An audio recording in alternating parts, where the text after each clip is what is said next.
like Ogden's 10 feet, Bountiful's 5 feet, which cross 6 feet. I feel pretty comfortable. I mean, it seems like 5 feet's within the realm of reasonableness. It's not that. I'll tell you, the average is between 5 and 10 feet. Right. Rise is right in the middle of 8 feet. Doesn't it still have to be 20 feet from like an actual physical building? Which I think if residents understood that, they're not going to, like if you're right there, someone's not going to build, it still has to be 20 feet from. Yeah, it has to be 20 feet from the main residence. Yeah, the home. And So there's sloping requirements that we put in there. Sloping requirements are a lot different because there's a lot more additions to that. Because this would change the slope requirement, right? It's just any kind of slope, there's a lot more requirement as far as walls on the engineering and the distance. Yeah, I agree. I think It that's was interesting to listen to the case last night. They had a couple of good points. I really thought that part of it is corner lot. And so the pool will be, could be next to a structure that they build on their property. And if we have if they rezone that, we can have a 10-foot offset. And it's less than 10 feet from their side, that will be less than 20 feet to the building. And they talk about, this is our front yard, this is his backyard. And that's what we're building from the line on the property. And we're talking 3 feet difference. I don't know exactly what impact that would have. The guys at some time are going to sell that house and subdivide. That's right. I'm remembering now. That it's like a huge front yard, and it's really backset the house, right? Yes. Yeah. I remember that now. I think at the same time, though, we're not talking about I know that this instance is what brought it to the commission, but that's not. We're talking about the city, Right. So, in any situation, right, there's always what was there versus what's built after that. I don't feel like I can plan for that. I also think if the goal is to get some smaller lots, you are stopping a lot of people, because 5 and 8 feet is a lot in some backyards. I have a really tight backyard. So if I as close as you can get, it makes a difference. It's because it also has to be far enough away from their home and a neighboring home, so that 3 feet can make a big deal. But noise-wise, I don't think 3 feet makes a big deal. And it looked like part of the concern was about lighting and noise a little bit. But I agree. I think we already have ordinances in place about lights and how to handle that better. So no, I'm sympathetic to the plight of neighbors trying to figure stuff out. It's always hard with almost anything, starting with fences. No, I don't know that we're here. We're not voting on it today, but I definitely. You are. We're going to have public hearings. We had this the last time. Okay. There needs to be a recognition to the city council. Okay. If you guys want to recommend to go to 8 feet, then it's go to city council. If you want to leave it as is, then it's a good head subject, and we can move on and just. It's at 8 feet now. It's at 8 feet. Yeah, this last change we did in the spring. So I'm prepared right now to vote unless there's some more thoughts, discussion to be had.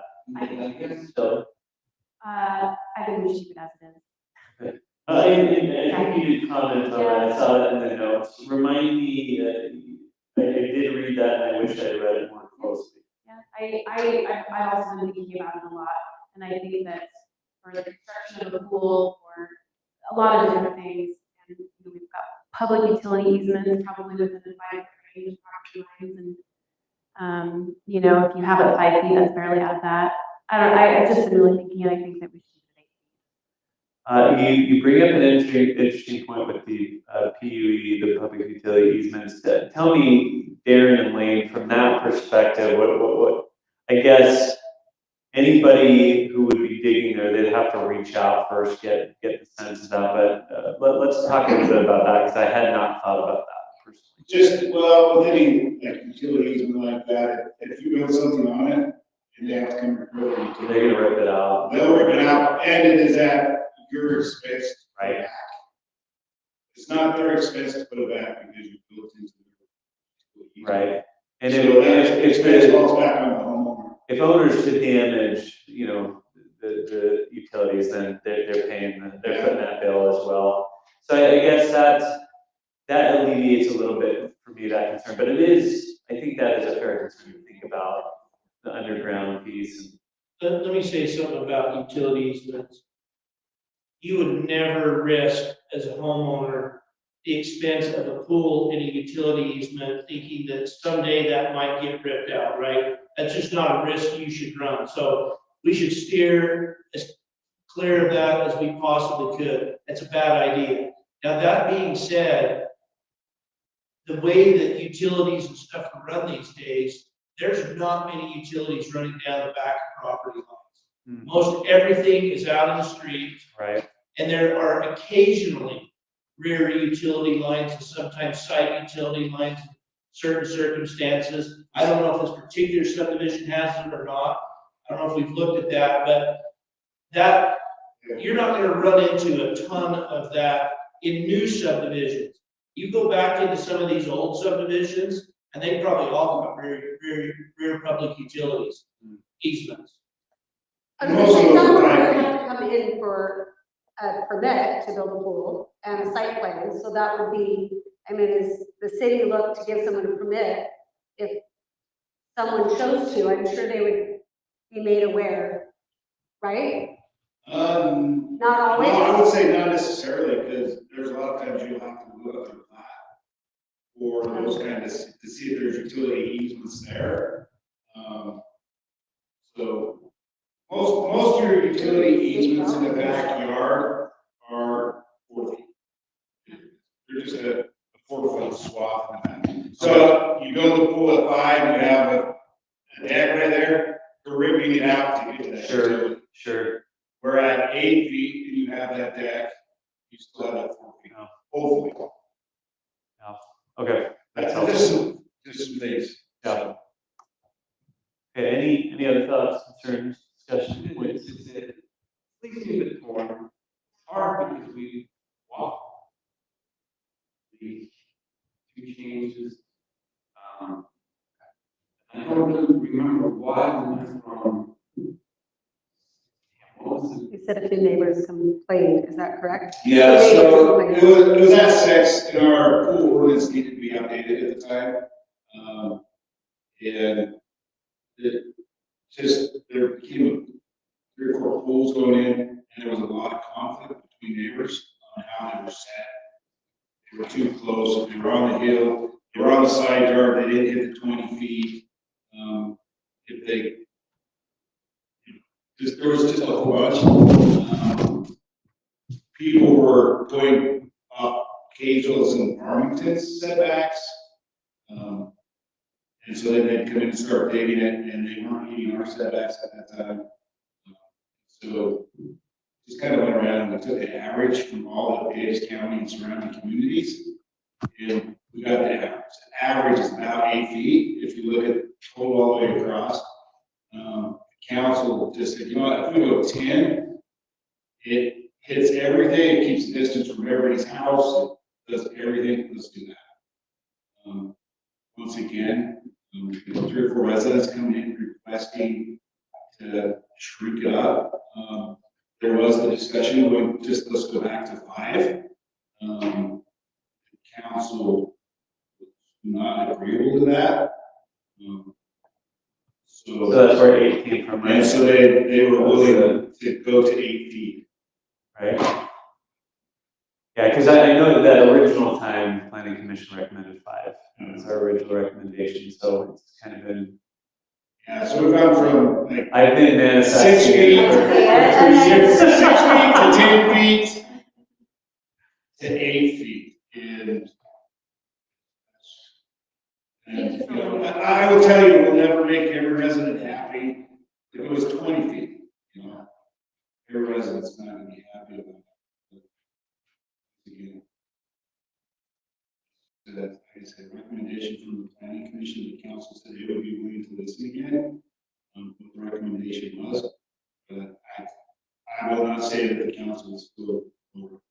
Right. Because it's still the exact same council that said that we'd go to 8. Right. Were you on the council then, Mark? No. You've been on for a year, no. So, because I've been on planning commission for a year, it hasn't come up from us.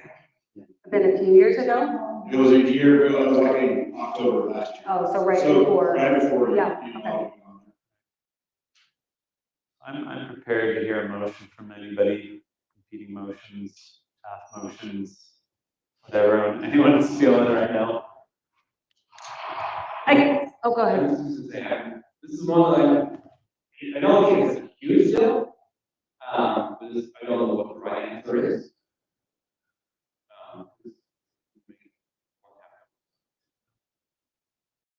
Part of me would say leave it, but then I think it'll just keep coming. Well, As so. people have lots of stuff to say, we actually, I don't know. I tell you, there's a couple things that I've been going through a lot of our, ordinances and those kind of things. We actually, in a consolidated fee, if there's a resident that comes in to change an ordinance, we should be charging them $1,000. I don't think you're gonna get a lot of people coming in to change ordinances that isn't directed from the city council or directed from the planning commission. Pay $1,000 for that. And then that ordinance next. In there, but we was not. We could have been making so much money. Yeah. I could have made over $3,000 just on this pool.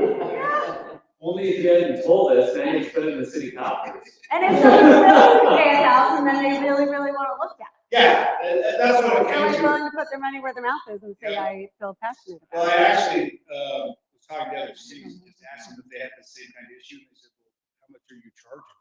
I don't think you charge them anything. And so then I started researching our ordinances and I found Nice. there is a charge That's great. bring that to the. But I have to know about it. Cause all the other times I've seen ordinance change. In fact, in our next meeting, I want to talk about raising the price. So that's great, maybe 2,500. No, so yeah, I'm prepared to. I think So I'm not sure I see the pool when we get for a little. That'd be awesome. Yeah. I think I'm okay, with going shorter, recommending 6 feet. I guess the reason is I think our lots are only getting smaller in the city, right? This has been talked about for quite a while now. You can have structures, you know, closer than 8 feet.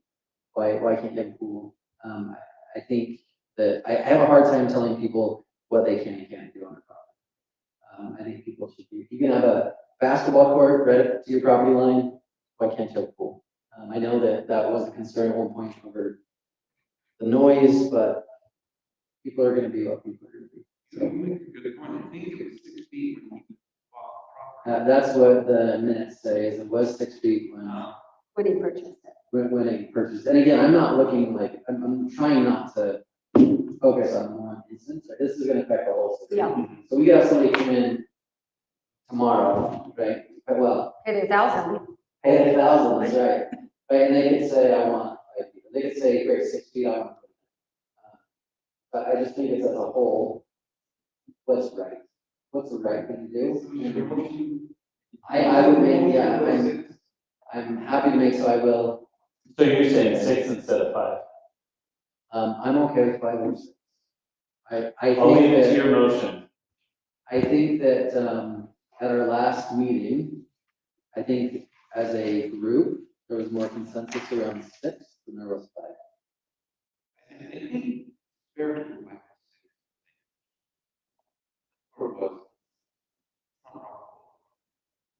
That's where I would go. So, I could get behind the 6, that bridges the gap. and that's where I'm at. I could go 2, but I don't think it's gonna work. Okay, so state your motion one more time. I'll make a motion to send a recommendation to the city council to amend, the pool ordinance from an 8 feet setback to a 6 foot setback. I second the motion. All in favor? Aye. All opposed? Wow. Wow. 2 feet. Unanimous, that's awesome. Well, hopefully it'll be another 3 years before we talk about this. No, but I think it was good to go through this process because I think there's a lot of opinions on this one and there's a lot of other statutes and ordinances. Well, thank you, everybody. And thanks for all the points and discussion points. You guys helped me think of things I just had not thought of. Here's my problem. To this day, nobody has once invited me to the pool they've built since October 2020. I don't know what it is, but I'm screaming this out to the universe. If anyone wants to invite me, I'll come and see what your boundaries look like. Okay, let's go ahead. 5.2, we're going to talk about the areas for the potential R16 zone in the general plan. You guys sent a copy of that kind of crosshatched with some red. We sent that. Chairman, can I give the planning commission an update on our affordable housing efforts, our affordable housing plan efforts, which are directly related to this? I think just to give some of you some perspective, so we fought back and forth for about 3 months.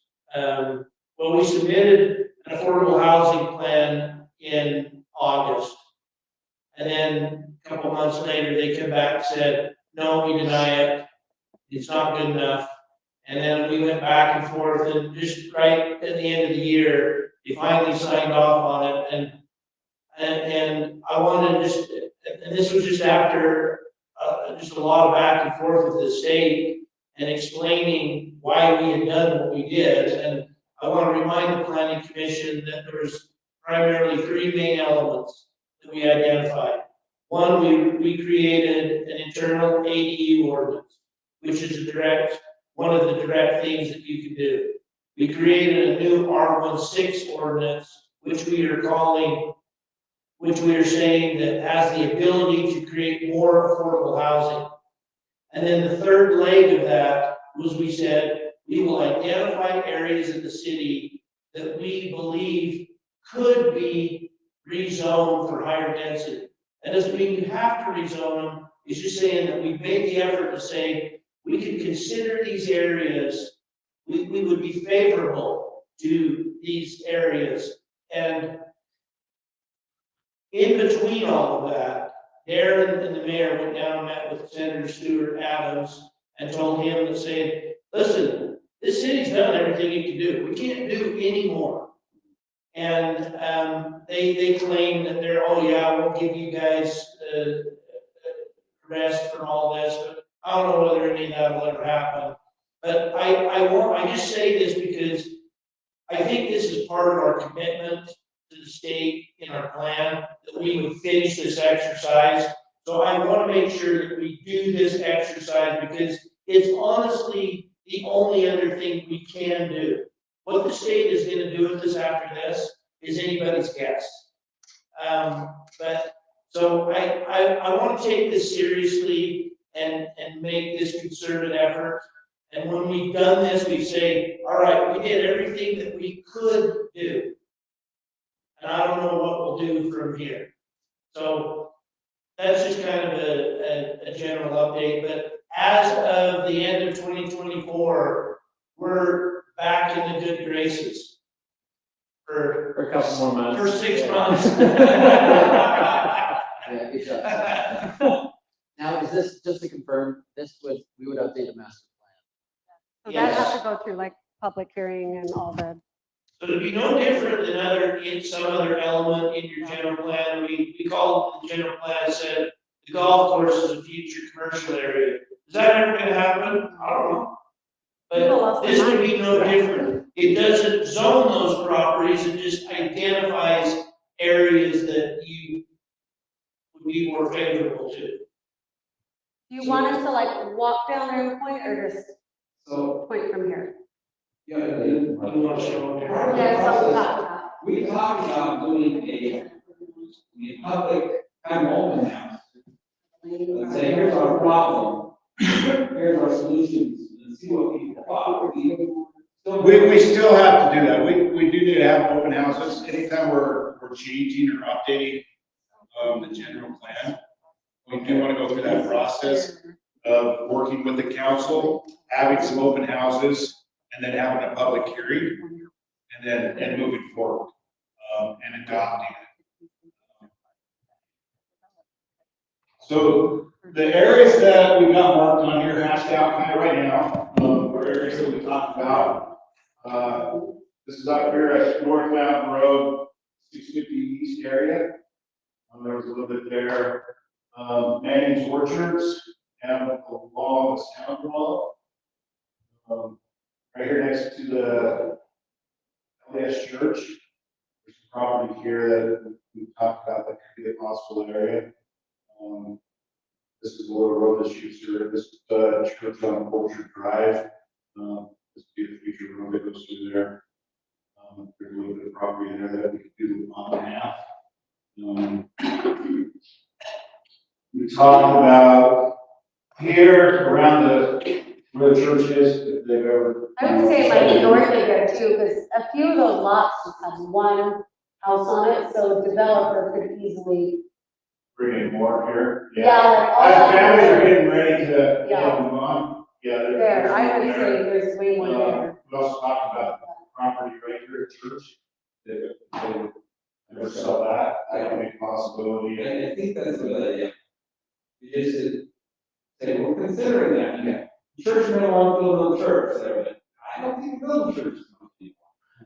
So this is over here next to the Somerset condos, Adams property, and then this part is actually where the condos.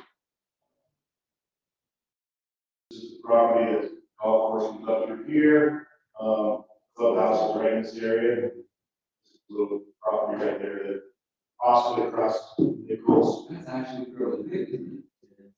Yeah, And I think that's like a perfect spot too. well, there's a house here and stuff like that, so that comes back to that property fast now too. So it's a pretty good piece of property.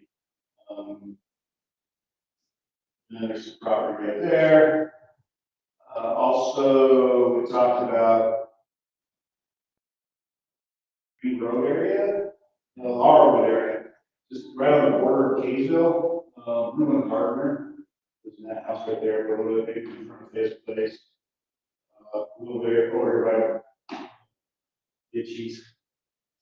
Those are the areas that we talked about when we talked about Edgington's. Those are the areas that we talked about when I marked out. I think it's a good point there on that. Extending it up and bringing it all into this. Yeah, yeah. I mean, they may not want to do it, but like you said, yeah, you don't have to go there, it's people. Something about it. Can I point out a few I don't love? Mhm. Should I come over there? Yeah. Just point. Yeah, that's probably the easiest way. You look I guess I around. don't want it to feel like when it's spot zoning, if we rezone it and it feels, I think that makes people feel uncomfortable. At least it would be. I know one thing along with the moderate housing, they want it close to transit. Our transit in Fruit Heights is this, that's it. I think that's my opinion, I think that. That's the only transit in Fruit Heights is that. There's nothing to get you to the parking right here, so that, I mean, really, that's your transit route that they would be. Well, and that, I mean, I that's would say that that might be here in is the little main street. Lots, I don't like, neighbors would probably not. It just might feel random on a few of these little, but I think, here by the highway, and is there a, well, I think, well, like if Yeah. this gets developed, this. Well, I think if is this gets developed, there would be a road right here. But if Yeah, you there could be a use it spot just there. feel like tiny spots, I don't know, I would rather people know, but I think a lot of. This one actually, I think, is in the wrong spot. This is part of the golf course. This is the. Further up, yeah. We should want. But just some areas like. I don't know about that one, just these, a lot of those are torn down and people building. Yeah, and like I said, this is a very old home that's right there. Yes. And there is some orchard there. I know, was it about 2 years ago, Simply Homes was looking at that. Like that Yes. property, we got torn down, just do like. They're smaller, just do it, Circle, right? this one? Both of those two? No, before we do, Can I comment. Wait, we got one more. I have no concern about spot zoning. But on the other hand, if it's shared across the community helps. Since we live on the north end, we have set apartments and set condos there. And both of those groups have their troubles over the years.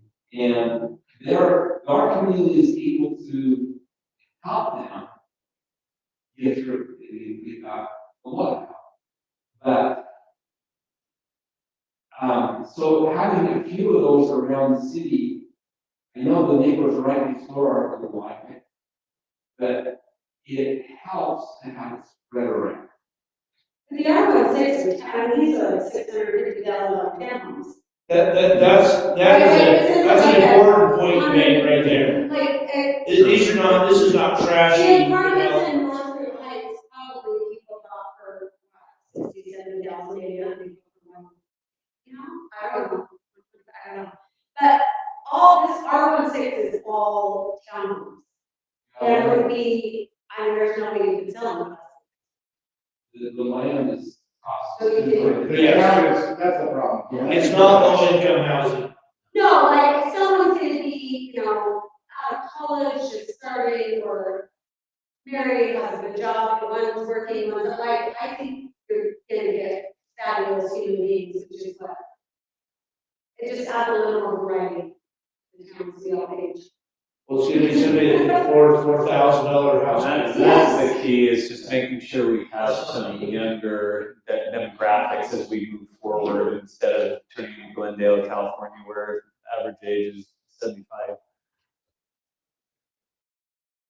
Okay, no, you're good. No, I kind of just.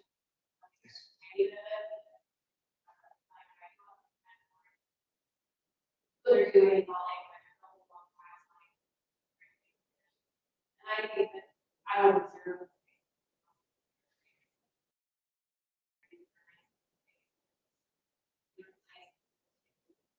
And that's change, but there's. Hurt the parents. Value in knowing, Right. right? So my opinion is moving from somewhere that was being densified, so that want to make it a little bit. But I think that, you know, I get a little nervous about people's spots. I understand you disagree, losing disagree, right? But I don't think so my opinion is to take the degree along down the road, just so that. And when people want to create townhomes, right, they're attached to transit, and they are on a kind of main artery, right, height. Bigger street, and have more traffic. For me, that would be my inspiration. You know, some of these little spot areas really densify areas people are those two, kind of on that main artery that connects the main streets and big roads. Yes. And you got that section. The shop next to to the state center could be to R180, where it's not townhome, but it's like this right here, where there's, I mean, these are $900 million homes, which I'm sure we could like make this up and build a house. About 1.2 or something. Yes. The corner one. So like, those are, but maybe by the states are just as homes along there are, that are getting rebuilt. I mean, the ones that are coming up are probably $400 or $500. I mean, it is a hard thing for Fruit Heights City because even as we've talked with developers and those kind of things, the money is in the custom home or the big home. And that's the only way they can catch them in land. I will tell you that the Pine Ridge area, that development that's happening, it's pretty much, Fisher Homes, is that what it was? Are you talking about, Boyers, that's. oh, yeah, Like the extension north of. Yeah, just up there where the nursery used to be. Yeah. It just kind of goes up like this and goes up. Boyers is now working with, I want to say it's Fisher Homes, it's probably Henry Walker. To build there, because they can make up so much money in the houses that they make it up that way with the land cost. Where an individual has to try to make up both with the land and then a custom builder can buy it. So, it's been really interesting listening to. let me give you another interesting commentary. In the last month, I've met with 3 different developers that are trying to buy the Joe Christensen lots, which is the only place in the city we've zoned R16, right? And every one of them are telling me that he is asking so much money for the raw ground that they can't make it pencil. And I said, well, what could you make pencil? And they said, the only thing that makes any sense is just to buy it or for him to sell it to somebody that wants to buy or build a single family dwelling. He says, he is so far overpriced that you can't make, I can't make the R16 pencil. It doesn't pencil. We can't make any money. And I think that's just an interesting commentary on where we're at, not just in this city, but in the whole Wasatch Front. And that's what the legislature refuses to talk about, is the value of the ground. And the city has absolutely no say or control in any of that, none whatsoever. And I think that that's where we'll struggle. And that's where we're struggling now. That's why nothing's affordable. Is because these guys refuse. They want absolute top dollar for the property. He's trying to sell us like a paper lot, like an entitled lot, so he wants. Well, it's an approved building lot. Yeah, but I'm saying like, you get more for land if it's entitled, right? If someone's gone through the process of getting it, so that's the kind of concept a developer normally, so I wonder if that's his. So I don't know if that little project will come to fruition. There's still a couple of guys fiddling around with it, but they're saying, unless he comes down on his price, we just don't think we can make it go. And I suspect we'll run into that with other pieces of property too. I don't know, we have no control over that. One thing I've kind of noticed about Fruit Heights is how many generational families live together. They parents home and then the kids live next door or down the street. They're parceling it a little bit. Well, you know what I mean about They're all dark. they all want to kind of stay together. But I think that it's very hard. This is what we talk about dinner, but you know, the idea of affordable housing is more than just young people. It's for seniors who want to age out of their giant home and sell it and find a smaller space. You know? That's a thought of kind of, what's my favorite called? Insurance. The code. More projects like that, I think, are great too, because they get you somewhat and less of a price you put it in. It attracts a different type of community also, right, where it's a roads are taken care of, it's private, it's, I think those might be options we could look into too, they give you more affordable housing. Is anyone have thoughts on that? Well, it frees up, people can sell their big homes and it frees up other people to move into those. And then the generation. Our whole goal is like Somerset. Get enough money to cycle down to a smaller home and maybe stay in the community. I don't, The whole, I feel like all Somerset would very, yeah, they all have huge homes, and they want to stay in the areas, they've all moved to Cove, where their yards are taken care of, and the server room is taken care of. You can downsize and stay close to the kids, so that's another thought on some properties, townhomes. I don't know. And- Yeah, and it's still all are great, it's just- Snow It still doesn't hit the modern housing, and that's part of that, and that's what part of the R16 of by just saying on our general plan, you know what? Oh, we're going to secure a spot that we think could work. Now, that developer may come and say, yeah, there ain't a chance I can build this, this, and this here. I'm not doing that, and that's what it is. That's a hard state law too, because no one has control over land and building costs for those, right? I feel like it, there's a little bit on the market, I have some. No one can control that, you can set a lot size whatever you want, you can't control sell the lot, sell the land, the building cost, I mean, you can't control it, nobody can. It's a really difficult. So originally, I liked the idea of spreading it around the city. But I think I really like Shelley's thought. I like having traffic potentially on the main corridor. I think that's important. Also, it's not gonna pencil, I think, on Mountain Road, right? It's just not gonna work. These other bigger lots, I think potentially have the potential of a big developer coming in. I don't see it on Mountain Road, right? You're gonna have the mom and pop, somebody that wants to move their retired, right, parents or aging parents next door or something like that potentially. But I think it's gonna be fewer and far between. I think it's gonna be less opportunity on Mountain Road for something like that to actually work. I think residents are gonna push back significantly more if we talk about it on Mountain Road. But if we explain that the potential of it actually happening is extremely low. And it's nothing's getting rezoned, right? All we're saying is. No, and that's the good thing about this, this is part of that's part of that plan where we're just showing areas where it's possible. But you have to make a decision at some point as to where it's gonna go, right?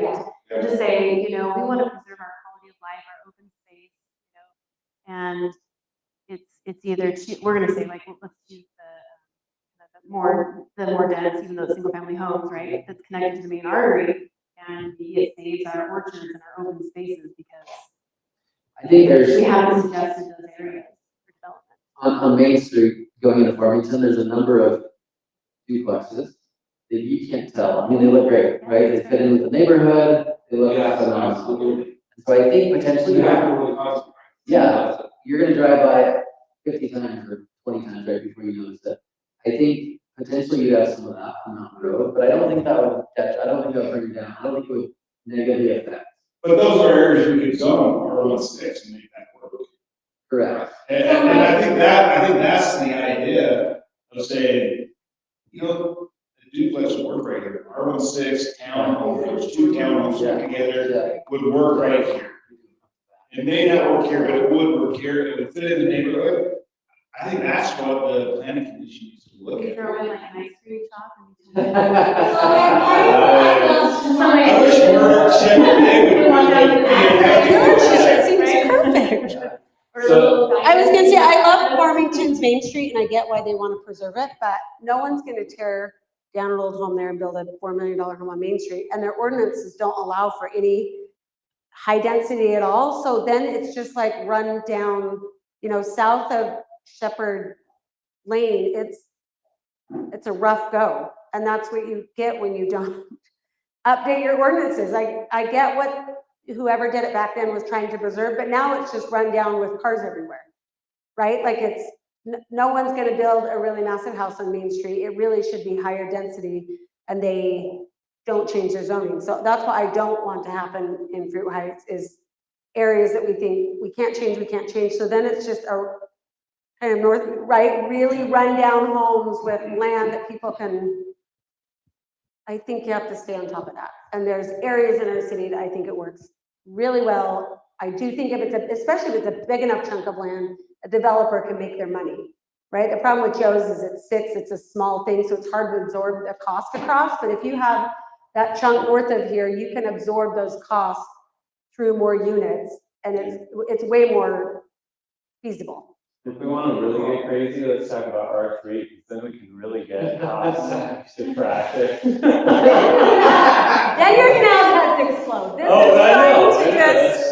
That's why it's my secret thought I'm sharing it. But no, I think there's room in some of these spots for R3s, including all. I would say like the trailer park area, but you say commercial there.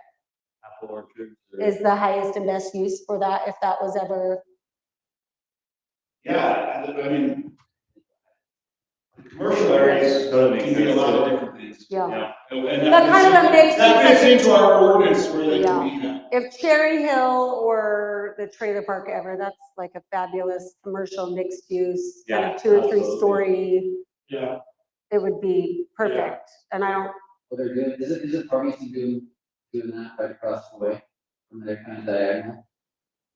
Well, right now, they're putting a well in right there at the bottom of Mountain Road where it gets on. That's a well going in right there. well, you've seen But the, they are building stuff to the south. who was the company that's the developer? I don't Boyer. think it was. Boyer. Was it? So it was like 600 units or something, that whole, between Zion's Bank, all of that land there. Yes, it's a ton, because all their communities have been posting about it. So I've just been reading, but it's a lot. But that is I mean, I Right don't, there on the main corridor, transportation right there. They're getting all the moderate income, even though there would be rentals, is what they'll probably end up with. Which doesn't help. Yeah.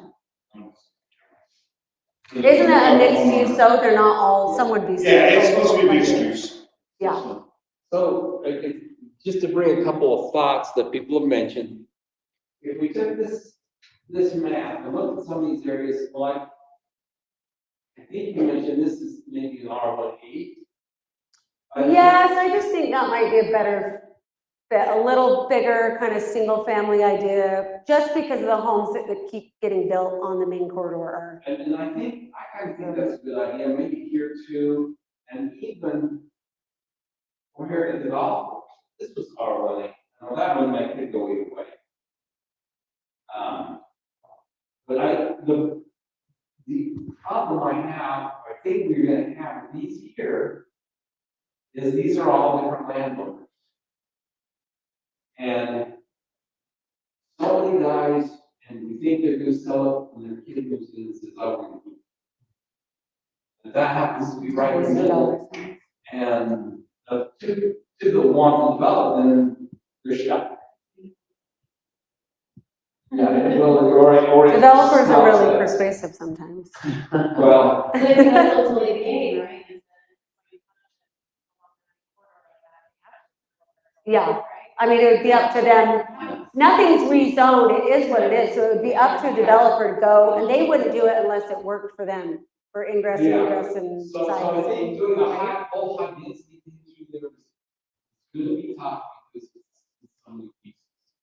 But I think if we did put that in like R1A, people might work some of that out. We can give them that opportunity. Even though R16, I think it could work. The whole, I think with the general plan, essentially we're presenting to the state, hey, here's how we're being good boys and girls, this is how we're playing ball. Because I definitely think, logically speaking, it's more likely someone's gonna sign off on a more single-family, traditional type lot. But essentially we're presenting to the state, this is what we would be willing to do if someone could come to us with this presentation of, hey, rezone this here. I think of it a lot like when we were originally doing the general plan, we said, hey, what if the county sold the golf course? Everyone's like, don't sell the golf course. We're like, guys, we're not saying that anyone's selling the golf course ever. We're saying, what would this look like? What would we do if? And I think this is a similar thing. I like the corridor idea. I like that it's a contiguous feel, like that there's a logic to it. People are obviously going to be upset. Anytime you say mountain road and development, the response is traffic. And that's obviously going to be the response again. But our explanation, like with the general plan, is you have to get people on board for this to happen. And right now, I've met many of these people who are right along this corridor, and they don't ever want to change it. And that's their prerogative, it's their land. And so they're not going to do that. Maybe it doesn't ever happen. But it's more, hey, state, we're ready to play ball. This is our thought process. But we can't control the landowners. We can't tell them to rezone. We can't tell them or their kids, once the kids take it, to rezone. But we are saying, hey, developers, if you take a look at this, these are some areas that we consider. So if you want to do the hard work of convincing these folks to sell and to get on board, then we'll consider your plat, we'll consider your plan. And I think if we can do that, then we keep Jeff out of the teacher's office or principal's Let office. me throw out another idea that maybe weave some of this together. I mean, I'm just sitting here thinking about it. I mean, I like the layout that you identify that kind of spreads around the city in different places. What if you said in your general plan, say, and not just limit this to R16? What if you said, we would consider R18, R16, or R3, depending on the circumstances and what is being proposed? You can completely control that with rezoning. Is if somebody comes into the plan you don't like, you say, we're not rezoning it, we're not rezoning it. If they come in with a plan and you like it, then you could consider maybe even a little higher density, maybe a little less density. We'd have to be careful how we word that. R3 is a swear word around here, but but there are certainly pieces here that I would say, yeah, R3 makes sense. And I say that in the vein of what some of this feedback coming back is you're saying, we can't make R16 pencil. It doesn't pencil. R3 would. Now, I think there needs to be some work done to the R3 ordinance. I don't like the fact that it says you can go up to 25 units per acre. It's just super vague. I think it should be maxed out at 10. Well, and can we put a height Something like restriction? that. Because that's what a lot of Yeah, people. so I think there's some work that needs to be done to that ordinance. But maybe expanding this beyond the R6 makes some sense, and some of the areas by the church or whatever, you could say, you know, we only want this to be R1. I like that. And so you make the developer bring you a site plan that you like Sell it. and sell the city. And so you could consider a little less density, you could consider a little more density, and all of those things are gonna make the state happy. Would we make the state happy if we just said R16 and R18? If we did include R3? I don't think that's a bad thing either. I don't think that's a bad thing either, but I think that we're gonna find that we're gonna struggle to even put our own 6 projects on the ground.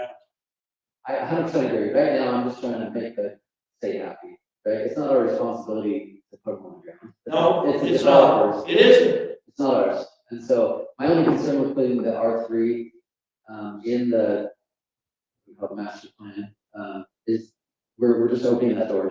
Someone might buy a house. Right. Well, I mean, for example, I And I think it's okay in some areas. across from Nichols Park, why not? I Why agree. not R3?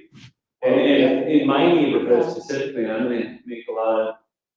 None of your neighbors are here. They're not gonna like me. Oh, Just they kidding. watch. Just kidding. But I mean, over near Somerset Commons, why not? Over right behind Cherry Hill, I know right now it's open game because it's C2, why not? Yeah. You're right off of Main Street there, that makes absolute sense.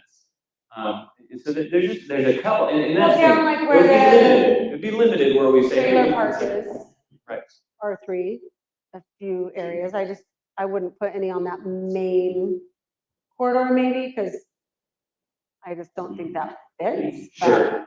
And that's the thing, I don't think there's a lot of places you would identify that are truly R3. R3 Yeah. worthy, or that fit in R3, but there are some, You know, one thing to remember on Mountain Road. You know, if they can go off the road, it's one thing, but if we put, high density on the road, we do love the driveways. we Sure. back down in the trash. Sure. And that's fair, I honestly, and I didn't even think of any of the Mountain Road locations as R3, but the ones I see are a little bit further. Like Yeah. kind of this corner, Yeah. right? Like down on the corner. Well, I like your idea about the golf course. It makes sense, and it's kind of insulated from, Yeah. You already have that in. Some people select golf and they. oh yeah, absolutely. So I really like the accordion idea. There's a couple places where we say we'd be willing to go this way or this way. We identify a couple of places that are like, no, this would just be R18, this would just be R16 or R18, and then just a few places we talked about that maybe we'd even consider a well planned out, a well thought out R3. And very specific. But yeah, again, we'll get some flack at an open house, but again, the discussion is, can you find a couple neighboring owners who would agree to anything with the developer like this? No, this is just if those people all got on board, what could we do with that land? Because we're not gonna keep all these places necessarily A1. Mm-mm. They're gonna change in what they look They like. said they shouldn't be, or you'll have. I do like that proposal. So do you have a suggestion to us of further, of us identifying some of these areas that we'd say, hey, these are the variabilities, or what is your thought? You can craft this any way you want. But maybe what you could do is, in this vein of ideas, is say, you can identify the one or two or three places that you don't think higher density is a good idea, and it's maybe the R18, and then maybe identify the one or two or three places that maybe R3 does make some sense, and then leave the rest of it R6. You could go that route, so you kind of got, three different colors that you put on the map. And nobody knows what the future holds. Yeah. I mean, we just don't know, we're just trying to, do our part. And I think before we had an open house, I think as part of this discussion, part of the change of the general plan, it makes sense to look into changing our R3 so that it fits more of, we alleviate the larger concerns that some of the citizens have expressed when we were talking to Christensen property. We don't want these, I think they were concerned about the height in particular. Yeah. And we could certainly take a look at that. 25 units per acre. Yeah, we can Yeah, certainly take a look. that's not realistic. We even have enough parking. That's been something. No. It is what it is. So is that something that you guys could propose to us, what a change to R3 Yes. might make sense? in our Yeah, I think we community? can make some recommended changes that would get that a lot more solidified and calm people down about what it's not. So maybe that would be the first step, if you guys can throw that our way, and then we can start with that in mind.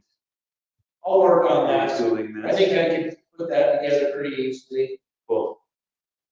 Are there any spots on this map that are red that we would say, let's take that off? Like, that's not gonna work for R16 or R18, or everyone's good with what they are, we'll just kind of determine the zoning. No, I think even the one down by Little Gardner, small, it's not gonna really impact it. They get a couple units. I'd say that one as well as the one that's to the left, right, just on the end caps, that, yeah. Like, take those off and just leave. What is that right there? So that's, Chad Edgington, that's where he's got his sheep. It's His house is right up in the middle of it, Got it. and then it's open both. One goes out to Country Lane. Got it, okay. It's just kind of. But some of those would work better as an R18 probably than an Yeah. R16, right? A single family. I mean, honestly, as the planning commission or city council, would you deny R18 anywhere in the city? I mean, that's just like this project Yeah, right here. No, I mean, I don't think you'd deny that anywhere. that's gonna be more the norm, I would think. So maybe having a discussion and putting in the general plan saying, we can only accept R18, maybe you just take that area off, because I don't think you deny R18 anywhere in the city. And maybe only identify the areas that you would consider for R16 or R3. The true multifamily. Yes, because R18 really is just single family. Yeah. Yeah. And so I don't even know if you need to be messing around with that. If you say it's not R6 or R3, then probably just take it off the map. And just say, we don't want to consider that. Because I don't think you deny R18 anywhere. But how do we communicate that to the state? It's just not on there. Well, the state's not gonna give us any brownie points for R18s. No, they're not. They're looking for a That little bit doesn't- more dense. Okay. Yeah. They don't know this. I mean, R18 is going to be slightly more affordable. I'll tell you how I explain this to the state. They're shocked when you tell them, you know that city only has 80 acres total developable. I think anything that we do is gonna be viewed as significant. And we're the end here, there's Vineyard and us on polar opposites. Yes, So so any effort that we make has got to be viewed as positive. Given the amount of property we have left to develop, yeah. And it may be that nothing we do is acceptable to them. And I think the hard thing for our residents is there's not a ton, I guess you have Salt Lake, some parts of Salt Lake that are in redevelopment mode. But like, that's kind of the next step of evolution for Fruit Heights in the coming decades is there's no land left, so how do you redevelop and how do you do it intelligently? And it's such a new concept throughout the state of Utah. That's going to be a hard sell point. And that's really what we're trying to sell people here is this isn't happening now. It's just as the city ages and you run out of room, how do you intelligently redevelop? There's a bill that is run in the legislature right now, ran last year, it didn't pass. But here it is again. It scares me when I start seeing things coming up every year, but it says that you could build on a 4,000 square foot lot anywhere in the state of Utah. Any size property that is 4,000 square feet or larger, it's automatically approved as a building lot. It effectively wipes out zoning. And Ray Ward has run this bill now the second time in a row. Where's he from? Where's the representative from? He's Davis County, he's down here in Bountiful. It just shocks me that they're even running legislation like that. It will turn the Wasatch Front upside down. If they do that, Wow. zoning is gone down the road. I mean, there's Houston, I grew up in Houston. They don't truly do zoning. They do deed restrictions. It works in certain parts of Houston, other parts, not at all. And there's no caveats in the bill, it's just that, just what I said, and no other considerations. So you could take every quarter acre lot and put 4 homes on it. It doesn't even get traction, does it? There's enough developers down there, they would never pass that. You wouldn't need. Well, Are there? You'd be surprised at how few people are Opposed? opposing it. Because I sit in these meetings where they talk about this stuff and I'm like, does nobody care about this? I mean, you guys see this? Oh, yeah. And there's people that say it'll never pass. There's other people that say, I don't care if it does pass. And it just shocks me what our state legislature is trying to do. But that's a story for another day, but, something like that passes, we don't even need to meet anymore. We'll just start issuing building permits. Yeah, we wouldn't have a job here. No. We wouldn't be able to talk about chickens. That's coming up. Since you brought that up, I'm gonna talk about that. Oh, that's right.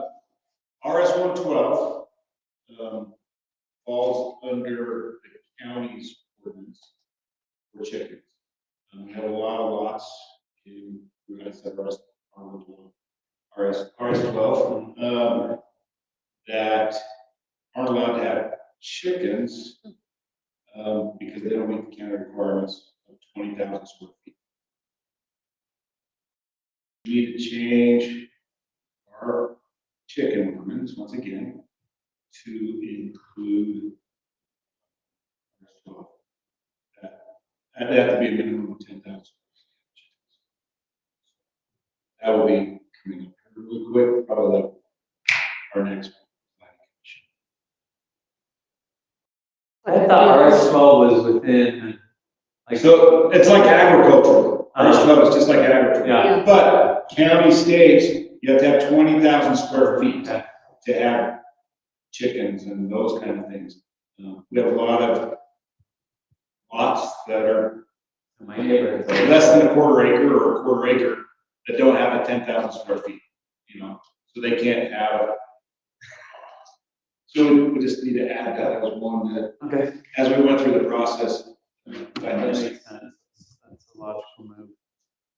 Okay, anything else? I think we kind of got through it. So I guess to recap on the R16 general plan, you guys are gonna get back to us R3. We'll talk through that. We'll then revisit the accordion plan thing. Cool. And we'll hear back from you guys on chicken ordinance. And then our next meeting, February 28th. Yeah. Anything else? February 28th? That was later in the week. So that's Tuesday? It is. Okay. Yeah. All right. Okay, I will hear any motion to. It's the 25th. Oh, 25th. Okay, that's much better because the 28th is my daughter's birthday. She would not be happy with my birthday. 25th. I'll make a motion to adjourn our meeting. All in favor? Aye. Okay, thank you, everybody. Appreciate your time.